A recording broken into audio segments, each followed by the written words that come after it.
Republicans and conservatives outside the party are increasingly split on special counsel Robert Mueller's fitness to lead the investigation into possible illegal contact between Trump campaign aides and Russian actors during the 2016 election.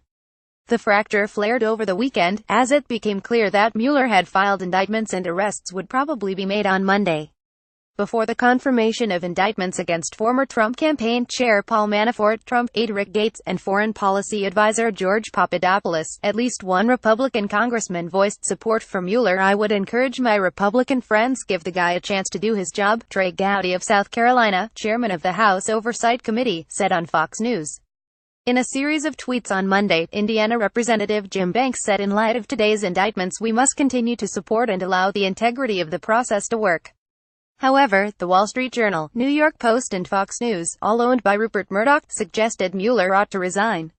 Such calls were not directly tied to the news of charges. Rather, they were triggered by the report late last week that Hillary Clinton's campaign helped fund the infamous Steele dossier, opposition research on Trump that is the foundation of many of the allegations about ties to Russia the FBI and DOJ are working to investigate. It is no slur against Mr. Mueller's integrity to say that he lacks the critical distance to conduct a credible probe of the Bureau, the FBI. He ran for a dozen years, the Journal's editorial board wrote. He could best serve the country by resigning to prevent further political turmoil over that conflict of interest. They were echoed by New Jersey's Republican Governor, Chris Christie, who said on Fox News on Friday that someone of Mueller's integrity will step aside, and should.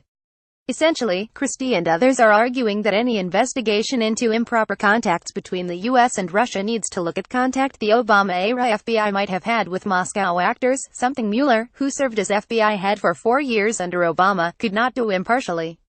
On Sunday, Christie also warned about the illegality of leaks from Mueller's team.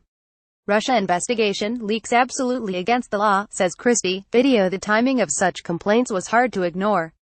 Ever since Mueller's appointment, rumors have swirled that Trump wanted to fire him.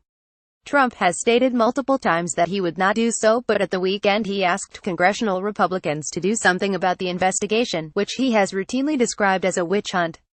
Anything but a biased partisan since being named to lead the investigation, Mueller has broadly enjoyed the support of Trump's party, even as it has expressed pessimism about the need for the investigation in the first place. Remember, Bob Mueller is a Republican who was appointed by a Republican who served in the Republican administration, the House Speaker, Paul Ryan, said in July, adding that Mueller was anything but a biased partisan. Born in New York and raised in Pennsylvania, Mueller was educated at an elite boarding school in New Hampshire in the same class as John Kerry, the future senator, presidential candidate and Secretary of State. Mueller went on to Princeton and earned graduate degrees at the universities of New York and Virginia. He married his college sweetheart, Anne, and they had 2 daughters. Through his years working as a federal prosecutor in Boston and San Francisco, and as head of the Justice Department's Criminal Division, Mueller earned a reputation as a hard-charging boss who kept punishing hours and was tough but fair on his staff. Following sharp criticism from investigators about the sharing of intelligence between U.S. agencies in the years prior to 9/11, Mueller won plaudits for overhauling the way the FBI handled what he called a giant fire hose of information coming into the Bureau.